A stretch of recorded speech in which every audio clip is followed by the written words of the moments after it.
War on AAA games. When did this come out? Oh, in June? Okay. For decades, the strategy big companies have used for making successful AAA games has been relatively simple. Just spend as much money as humanly possible. Hire the best and brightest talent in the industry. Spend 10 years and hundreds of millions of dollars on making 200 million. 500 members made Starfield? Come on, bro. Like, bro, like I just think they like just putting big money on things because they think people will think it's more impressive. Because they're like, oh my god, dude, they spent 200 million on the game. Like, the game's got to be good. And it's like, come on, bro. Like, let's be serious, bro. Like, one of the biggest games of the year, Schedule 1, was made by one dude.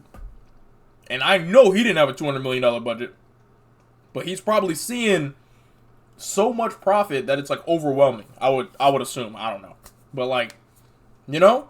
Like, even look at games like Among Us, bro.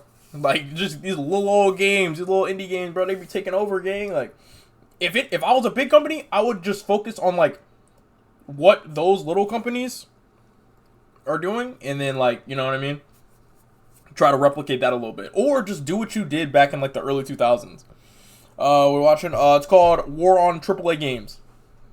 I mean, we're only 15 seconds in. I can't really give you too much of an explanation other than that. Making the best game you can possibly make. Cutting-edge graphics, revolutionary motion capture technology for character performances, 8-digit marketing budgets, 8-digit Dunkin' Donut budgets for employee morale. If it costs a... Alright, now hold on.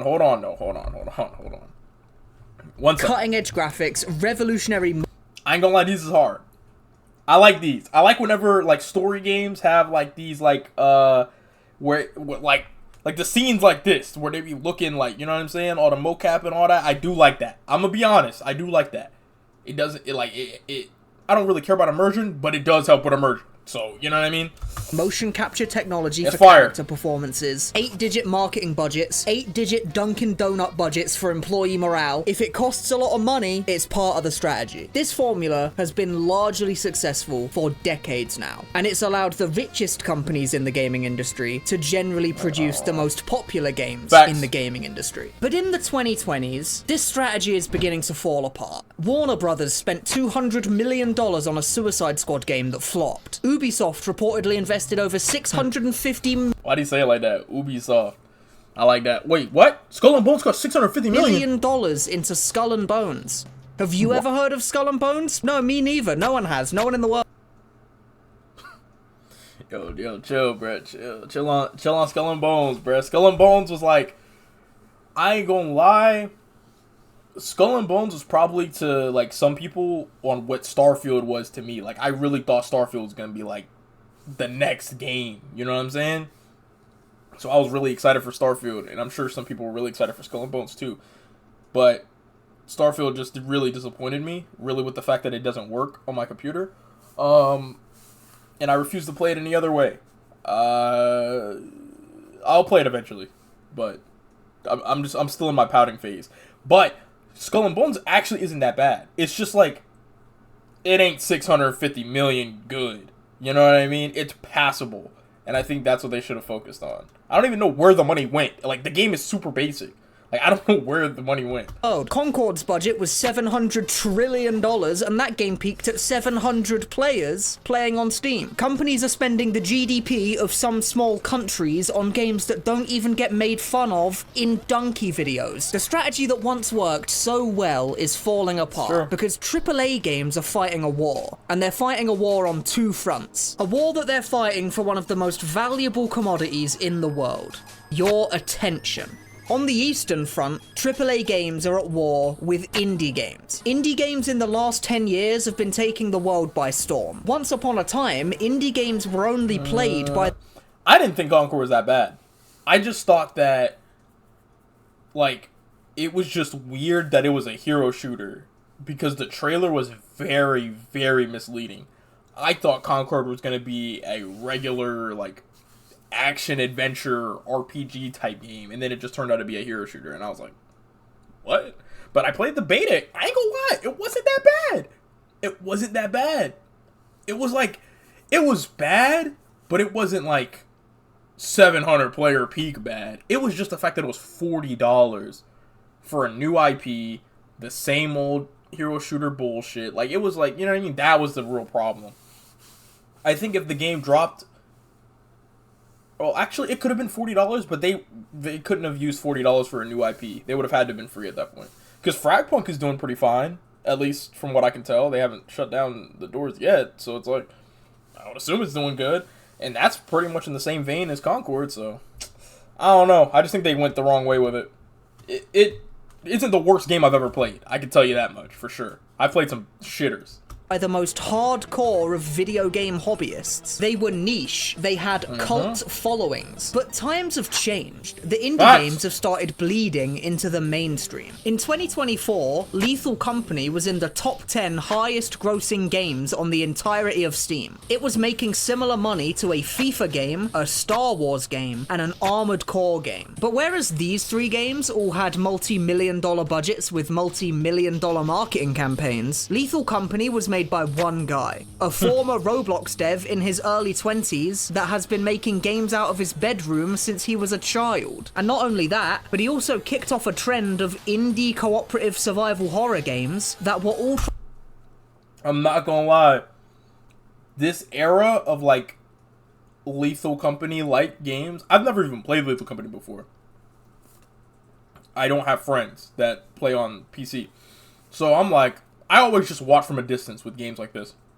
Lethal Company, Repo, what's it called? Content Warning, Headliners. There's a bunch of games that are, like, in this same, like, sphere. And somehow all of them are good. I'm just like, bro, how is this possible, bro? Trying to capture the same lightning in a bottle that Lethal Company managed to grab. And those games were pretty damn successful too. And this is just recent examples. The most obvious elephant in the room is Minecraft, a game that started out as an indie game made by one guy that went on to become the best-selling game of all time. In fact, there's quite a few indie games that crack their way into the top 100 best-selling games of all time list. And you might not realize it, but this puts the entire business model... I think so. Yeah, I think so. I don't know how many people worked on it. I don't think it was just one guy. I don't know. But I do think it's an indie game, though. Of AAA games into jeopardy. If a single guy can spend nothing but his time on developing a game and can have success in the tens of millions of dollars, then the companies that spend over 100 million on developing a game are in some serious trouble. They can get outcompeted by people who spend literally nothing on their projects. And there's 100,000 times more devs spending nothing on their games than there are devs spending hundreds of millions on their games. Yeah, because I think, like, they should just focus on making good games. And then, like, doing really short marketing campaigns. Like, they wait for, like, Game Awards or wait for, what's it called? Summer Game Fest. Is there one in the fall? I don't think there's one in the fall. But, like, they just wait for stuff like that. Or just drop a fucking trailer and then, like, literally within that same month, drop the game. You know what I mean? And then just use some of the extra money that you didn't spend paying for mocap for fucking high level, like, actors, and just use that to fucking play either. That's the whole thing.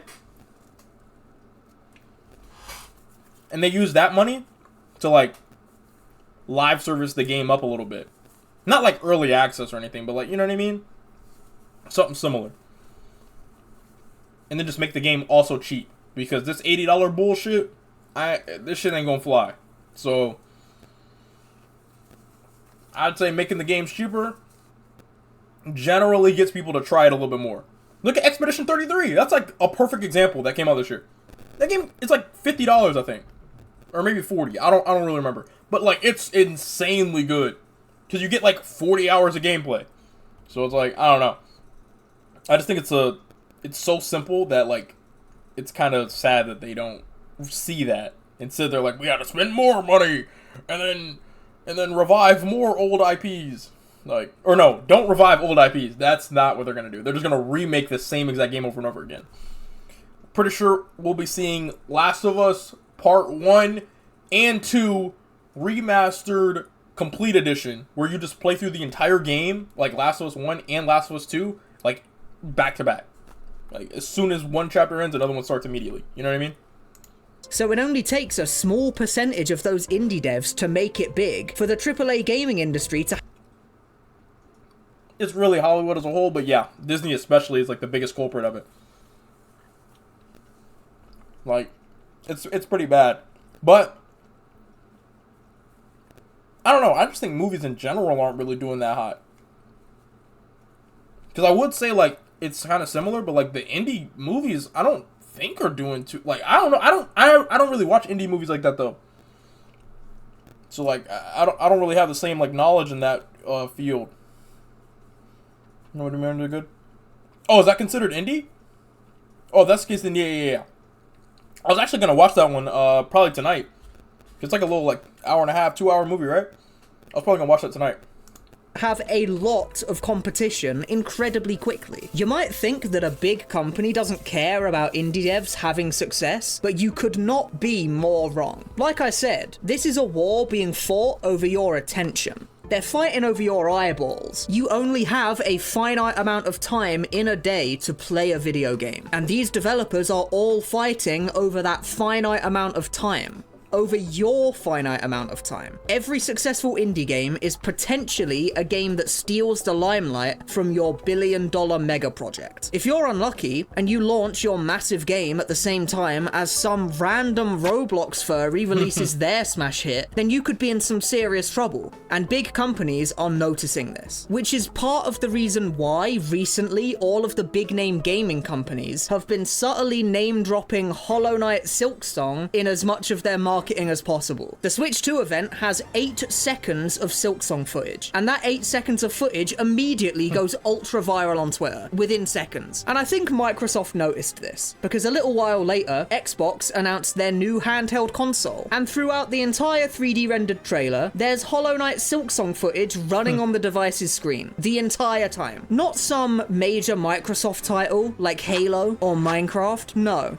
Hollow Knight Silksong, a game that isn't even out yet, because they understand the power of the indie game. And the funniest part to me is that they were completely right, because their ad campaign went viral all over the internet, with people getting crazy excited, not at the new console, but at the new Silksong footage that they shoehorned into their ad. Silksong just gets their ad campaign free engagement. And the icing on the cake to all of this is that indie games are cheap, not just to make, but for the end user to buy.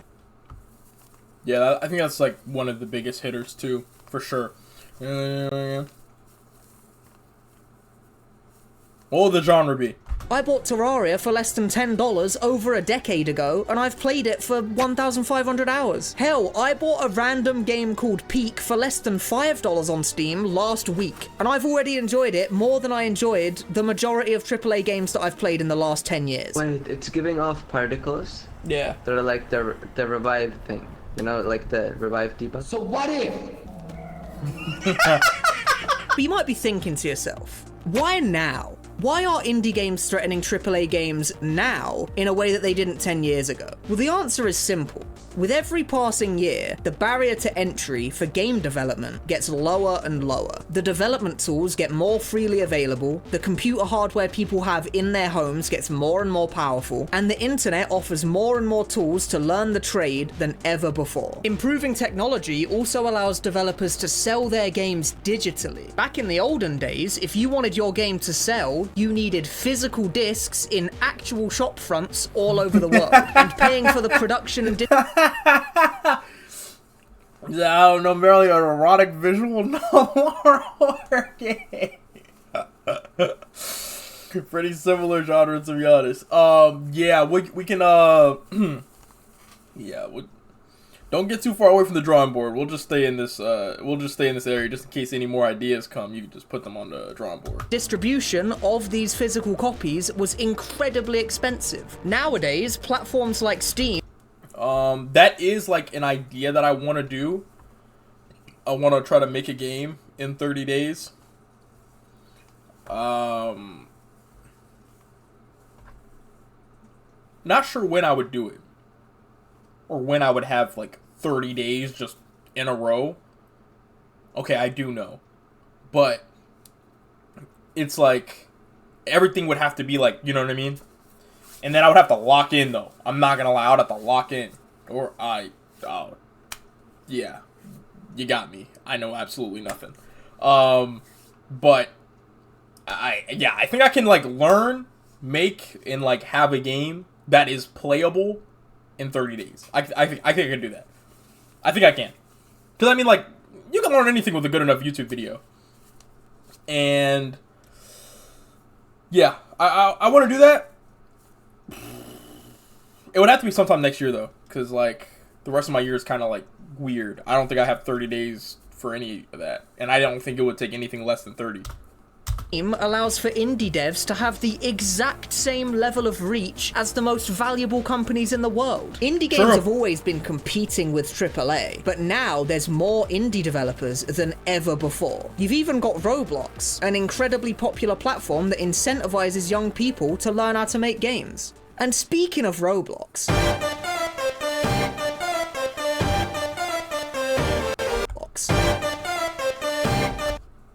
Get Eaten by James Charles. The hell is this?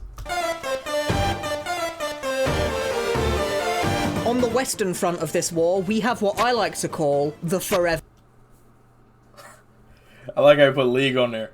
But yeah, I was trying to figure out a name for this, bro. I was just talking about these types of games the other day. Because I was like, bro, Fortnite is Fortnite, right? At its core, it'll always be a Battle Royale game. But Roblox doesn't have that, bro. Roblox doesn't have that. I think you put League there just because League is like a live service game and it's like been around forever. Technically, you could have put anything in that spot. You could put like a Warcraft, maybe a RuneScape too. You could have put really anything in that spot.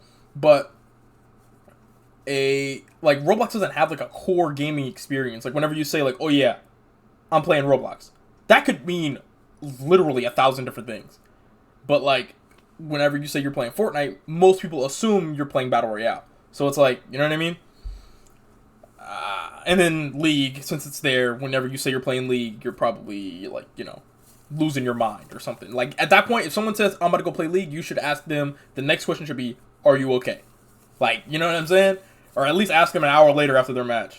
Ever games. Fortnite, League of Legends, Valorant, Roblox, Minecraft. These are what you would call live service games. And some of these games have been popular for longer than half of my viewer base has even been alive. These games do not conform to the traditional video game business model, where you develop a game for a while, sell that game for $60, more like $80, and then go back to work on the next game you're gonna sell. Instead, these games are made to last forever. Constant updates for months, years, decades to come. And you sell stuff inside the game to keep the revenue flowing in. And this business model is working incredibly well for a small number of game devs. I was about to say, not everybody can do this though. You know what I'm saying? Not too many people can join the live service space. You know? Oh, that's very true. CSGO probably would have been even better to put in that spot, especially if he was talking about the live service model and the game paying for itself kind of thing. Yeah, CSGO would have been a perfect fucking game to put there. But I also think it's crazy just to want to add that fucking Overwatch was $60 and you were paying for loot boxes that didn't guarantee that you were going to get whatever skin that you were trying to get. So it's like you're gambling on top of your $60 purchase already. So I ain't gonna lie, that was low-key a good scam. But luckily they're free now. But like that is kind of crazy. Devs. Most live service games die. Yeah, Overwatch 1 was $60, but then when they switched over to Overwatch 2, they made the game free.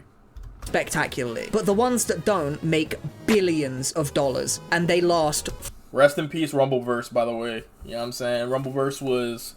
I always heard about Rumbleverse. I never really played it for real. I think I played one game, like the tutorial, and like one actual match afterwards. But like... Bruh, it was cool though, you know what I'm saying? It's up there with Knockout City. And in the game section that I like to call what could have been. You know what I mean? Like Knockout City was really fun. I'm not gonna lie, I had some really fun times on Knockout City. That was the dodgeball game. It just didn't work out, bro. You know what I'm saying? for decades. And this creates a very strange gaming industry. Oh, okay. Most players, rather than playing a new game every few weeks or months, instead, they are playing the same handful of games for 5 to 10 years straight. Sure, when a new game comes out that they're extraordinarily excited for, they'll go and play it. But games that are able to pry people's eyes away from Fortnite are few and far between. Those games have to be really good and really popular and have really viral word-of-mouth marketing on social media. The players... Hold on, bro. That was really cool. Fun Boss. The chart can be a bit tricky, but definitely don't think he deserves all the hate. A- tier boss at the worst. Bro, get the fuck out of here, bro. This shit is not... Bro, he's dumb. He has a fucking stupid hitbox. And he's a bitch. I'll just say it, bro. I'll say it. Players who spend most of their time playing forever games are not the type to be an early adopter into a new AAA title that comes out. But if you're spending hundreds of millions on a AAA release... That ain't always true, though, gang. I ain't gonna lie. I got a group of friends that, like, they play forever games. They play forever games forever. What was I get to? Commander Gaius. Nah, it's actually after you fight the hippo. After you fight the hippo, you can go some convoluted route through the castle, and then you fight the dude on the fuck is it? Like the hog or some shit? Or a bull? I actually don't know what the fuck that thing is. I died to him a lot. He wasn't the hardest boss for me, but like I can definitely see how people struggled with him. You need as many early adopters as possible. Back in the good old days, a big game would release and it would take up, you know, let's say 50% of all available attention for a few months. But then that game's popularity would simmer down so that some other AAA game could come along and take up that attention instead. But nowadays, 50% of all players' attention is already taken up constantly by their favorite live service game. That 50% never filters out. This means that AAA companies have less available That's kind of interesting. I was gonna say I don't play any forever games like that. The only one is kind of Rivals, but like Season 3 has been like the least that I've played Rivals since its inception. So like, I don't know. I've kind of been staying away from forever games a little bit, just because I know they're always gonna be there, and I've really been offline gaming a lot, bro. I'm not gonna lie. I've been on my offline grind, bro. Because I'm trying to get to the Lies of P DLC. So I spent the last maybe 2 or 3 days, every night before I went to sleep, I would have to beat at least 1 or 2 bosses on Lies of P. I spent a lot of time on there.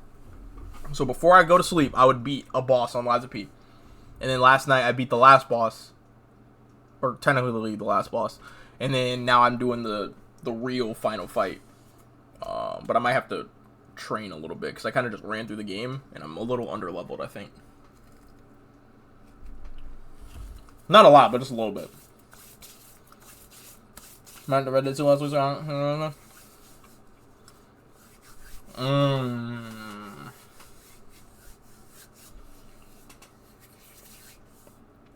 If I do play Red Dead 2 again, I'm going for 100%. I'm doing a 100% run. I'm talking all side quests, you know what I'm saying, get like the true ending and shit like that. I'll do that for sure. But that's like a 100-hour journey or something like that, so it'll definitely take me a little minute. But like, if I do play Red Dead 2 again, that's what I would do. I might even do a 100% run on GTA 6. Not my first playthrough, because I think it would ruin my first playthrough experience.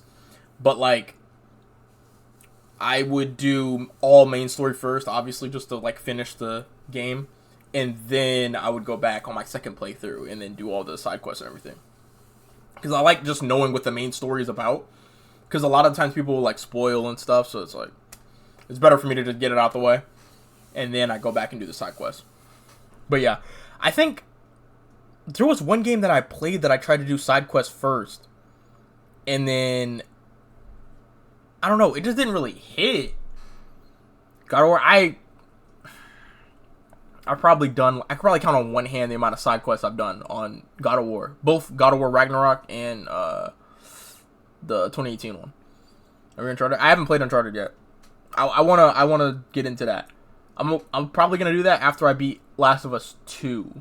Whenever I start that, I'll probably go into the Uncharted games after that. You want it, Miles? Probably. Well, I'm really close to 100%ing Spidey 1. Miles, I've speedran Miles. But I haven't done like all the side quests or anything like that. But oh, I don't remember.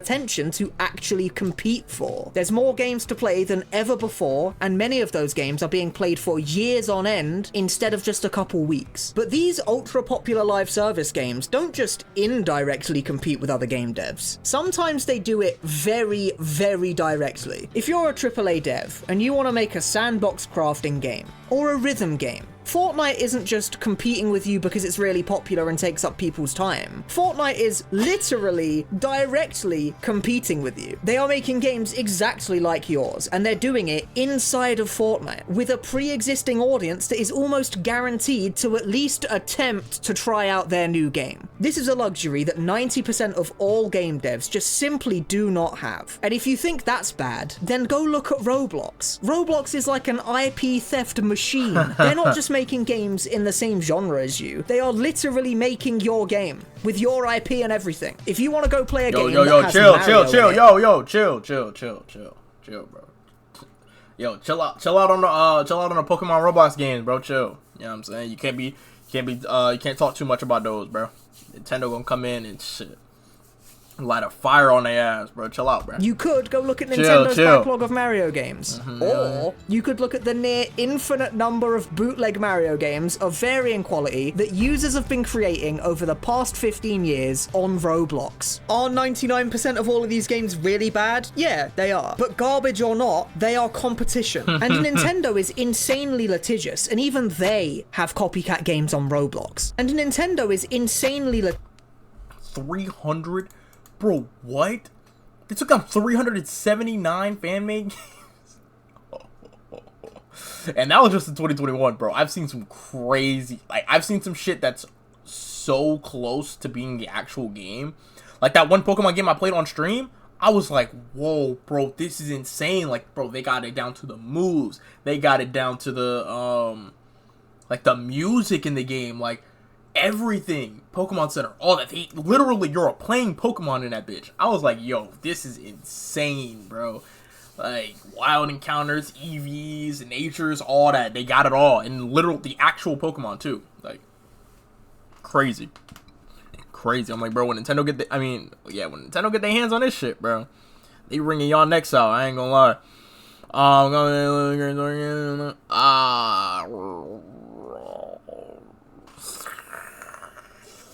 I just don't know. I don't know about story games on stream. I don't know.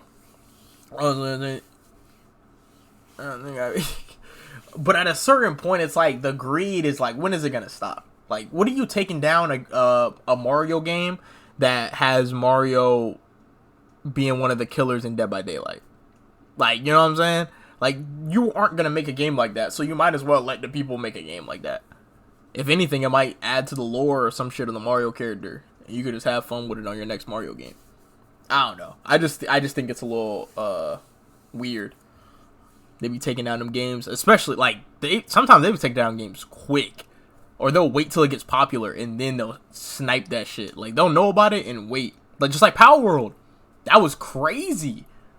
Power World hit its peak and then they were like, all right, yeah, y'all gotta go. Mario colors are enough to warn. Yeah, I'm not gonna lie. If I made a Mario-like game, I would not use this little outfit right here. He would not look like this. He would look like this, like, at his core, like, big mustache, you know, like, Italian dude. But he wouldn't have these same colors. I ain't gonna lie. Shit, I might even make a Mario game with, I was gonna say with Wario as the main character, but that's still, like, nah, you're still getting cooked. But there's a lot of other colors and shit you can use, though. I ain't gonna lie. I play the DBZ games a lot, too. Mainly just anime in general, but yeah, DBZ for sure. That's good. I'm gonna go Olin the Miner. You might be onto something, and I'm sure that already exists. The hell was that? litigious, and even they have copycat games on Roblox. If Nintendo can't sue the copyright infringement out of Roblox, then truly no one in the world can. It's over. AAA games have been fighting in this war for a while now, and while this battle is certainly hurting their popularity, I don't think it's gonna kill AAA games outright. No. Instead, I think it's gonna kill a specific type of AAA game. What I like to call the throw shit at a wall type of AAA game. You know, the type where the company just throws their infinite money from their infinite money printer at the game and hopes that big money in equals big money out. Once upon a time, this was a viable business strategy, which is why there's still companies trying to do it. But with all this added extra competition that used to be much smaller, this strategy just isn't gonna work anymore. I think what's gonna end up happening is that the companies are gonna start not, how do I explain it? The companies are gonna start being more safe. You know what I'm saying? They're gonna start only dropping games that they know are gonna do well, instead of this like weird live service bullshit. You know what I'm saying? Because they're trying to get into the live service space, and they're realizing that this shit might not be it. They're losing a little bit too much money, right? So now they're going to be safer. Or they're just going to do what everybody else is doing, and they're just going to drop a fucking Souls-like, because it's a new Souls-like every month, it seems like.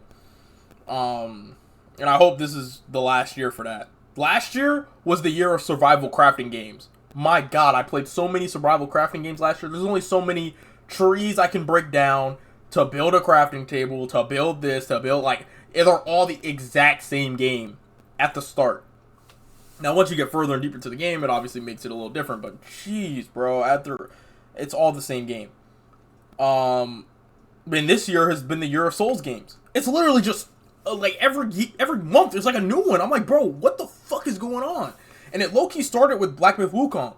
So I guess it's, like, the last calendar year. It low-key started with Wukong.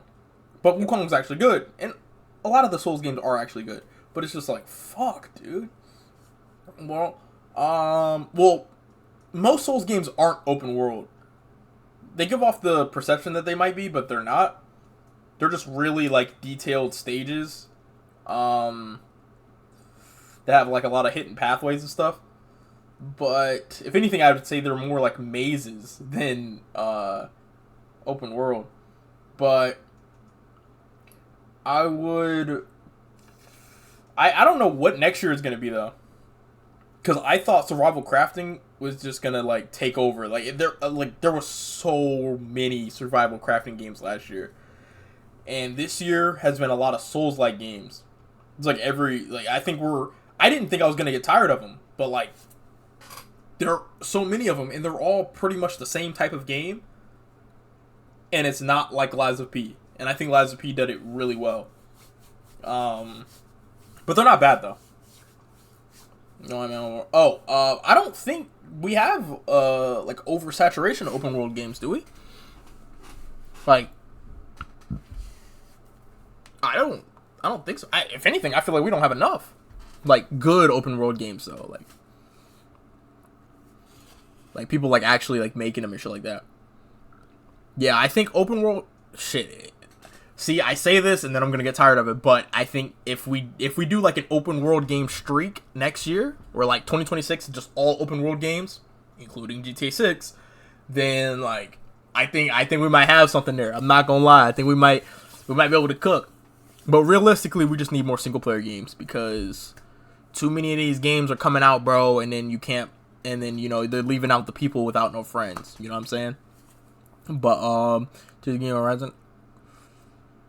Yes, exactly like that. I used to be in that boat. I'm not gonna lie. I used to be in that boat. I played Elden Ring, shit, how many years ago now? 3 years ago, whenever it first came out. Dog shit. I played Elden Ring last year. April, bro. Changed my life. Dead ass. I've been playing Elden Ring at least every month. I beat the game 5 times now. Or 4 times. I'm on my 5th playthrough. With all different builds and everything like that. Beat Dark Souls 3. Beat Lies of P almost twice. Like, bro, I'm on my second playthrough on Dark Souls 3 as well. It's crazy, bro. Not gonna lie, it's crazy. Like, you just get that itch, bro. I'm telling you, you get that itch, and then like now you just gotta itch it. You know. I love Elden Ring. I love Souls games now. If you asked me last year, I would have hated it. I would have been like, dude, fuck Elden Ring, fuck all that shit. Nah, can't even say it now. You actually have to earn your player base. True. And not just with money, but with interesting stories and interesting gameplay. You can't just buy your way to $1 billion game anymore. Or you could just, you know, only ever release sequels to your pre-existing popular games for the rest of time. And that's all they're gonna do. Yep. Or better yet, just make remasters of all your existing games, like 10 times in a row. You know, that's probably also a successful way to make games. Now, there's also something to be said about AAA games being released in completely garbage, unfinished states, despite their huge budgets. But sadly, I think that is probably going to be a story for another video. AAA games used to be the main way we... Because I'm not gonna lie, that was... Yeah, that's bad, bro. And not every game can do the Cyberpunk method, bro. Like... Not every game can do the Cyberpunk method.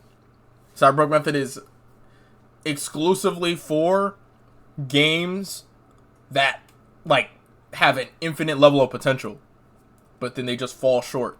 Like, is Mind's Eye gonna have a Cyberpunk level comeback? Who knows? But I would probably say no because it's not an open world game, but you know what I mean. But yeah, it's like... I ain't gonna lie, it's a little... It's looking pretty good, I'm not gonna lie. I think we're on the, what's it called? Precipice? What's that word? Of, like, AAA games being good again. I think with this new Halo that should be coming out, I've been seeing some of the stuff about it. I ain't gonna lie, that's looking good. We should be getting the new God of War here soon. Or at least an announcement or something. Like, we got the new, what's it called? I think it's Naughty Dog, I think? The people who made Last of Us, they finally making a game that's not about Last of Us. Like, I think we're moving in the right direction. At least PlayStation wise. Like, I don't know though. Oh shit, why does it keep doing played games. Bitch! But now they're just becoming part of a bigger whole, with indie games and live service games now taking up their own enormous share of the pot. Do not redeem. Do not redeem, I said do not redeem. And there is a third contender. I forgot about the Indian one. I was like, bro, what is that, bro? I was like, who is talking to me right now? That being mobile games, which in terms of revenue is bigger than the entire rest of the gaming industry. Bro. Mobile games are disgustingly, like, profitable, bro. Like, it's actually nasty. This shit is crazy, bro. Like, it's so bad. And they just started, like, after everybody, too. Like, they had the latest start, and it's just, like, boom, just skyrocketing this shit. Like, 165 billion in total for everything, but it's like 85 billion for mobile. Like, what? More than these two combined? Like, that shit's insane, bro. But mobile games are like a farm of just whales, money, just, oh my gosh, bro. It's bad, bro. It's bad. It's so bad, bro. It hasn't even been 20 years, really. Because I really think it started with Angry Birds. And I think that might have been, this might have been the start. So it hasn't even been 20 years, and they've fucking dominated the game. Like, they take this shit to a level that, like, console only wishes they could be at. Like, this shit's insane. Combined. But mobile games deliver a much different experience from traditional PC and console games. So it doesn't really feel like these guys are actually part of this war whatsoever. More just like a giant amalgamation of microtransaction-fueled hellscapes that exist on an island all on their own. But all of this does mean that AAA game companies have got to be careful, because you can only throw hundreds of millions of dollars into doomed projects so many times. Make this mistake one too many times, and these guys are going to take your throne and take it permanent. Just having Peak next to League is just kind of crazy, but I understand what he's saying though. Thanks for watching.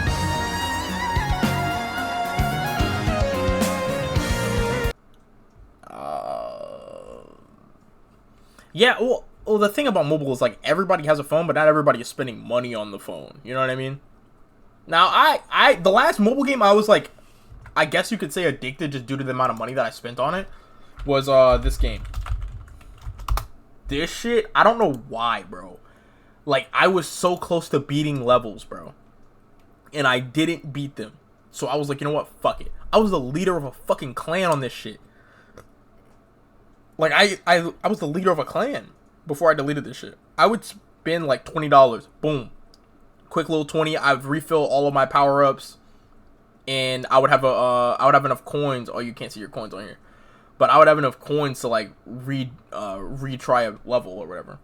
This shit was crazy, bro. I was on such a high level, bro. I was on the highest level of my fucking clan, bro. It was bad, bro. I was playing this shit for hours. Yeah, I guess I was addicted, yeah.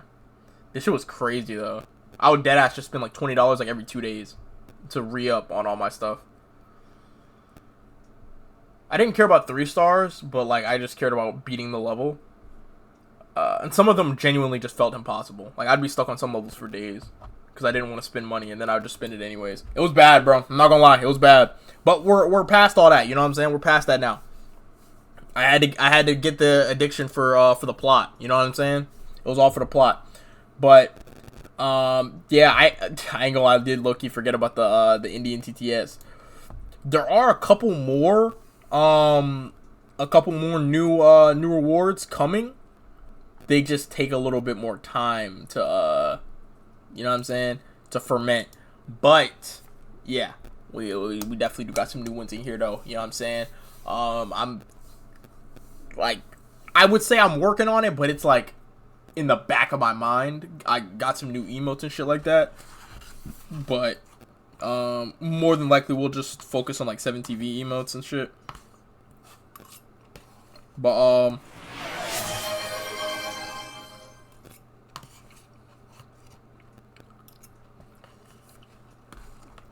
okay.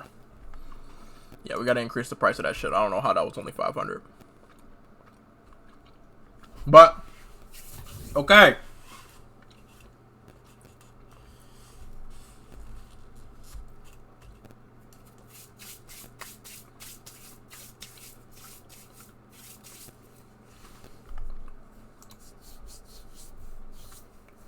It's a good video. Every time a sloppy fails, an angel hits his wings.